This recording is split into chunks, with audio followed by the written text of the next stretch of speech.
El xueves 3 de agosto de 2017, dentro de les xeres complementarias de la UABRA, hubo la mesa redonda Literatura y Movimiento de Vindicación en Lleón, na que Xeiro López y Nicanor García, de la Asociación Cultural Faceira, falaron de la situación de la literatura y del idioma nas tierras lleoneses.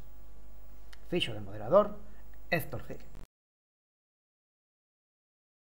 Bueno, soy Xeiro López, miembro de la Asociación Faceira, y hoy en este acto de la UABRA falemos un poco del movimiento literario en Lleón y la vindicación lingüística, el movimiento de vindicación lingüística.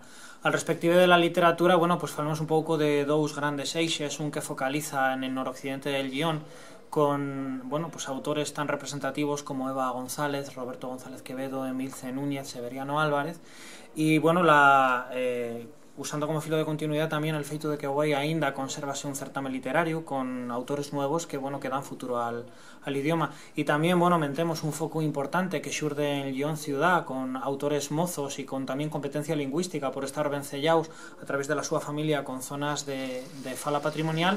Y bueno, tamén mentemos autores tan importantes como Xosepe Vega e la súa obra a través de la editorial Filandón, inclusive Héctor Gil, etc.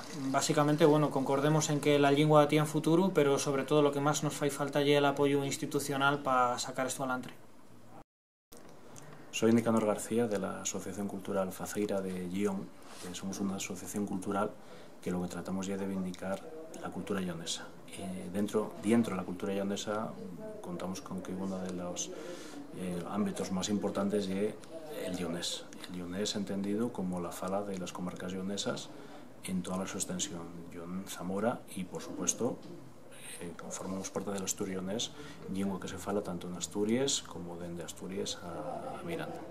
Estuvimos falando en la UABRA de la relación que tenemos entre Asturias, Lleón y, por supuesto, Miranda, de qué estamos haciendo para intentar que esta lengua no muerra, que está en peligro de extinción, de cuál es el afán de la Junta de Castilla y León por hacer algo por el idioma que es nula, absolutamente nada, y que estamos nosotros como asociación intentando hacer algo y intentar que no muerra, y esperemos que así no sea.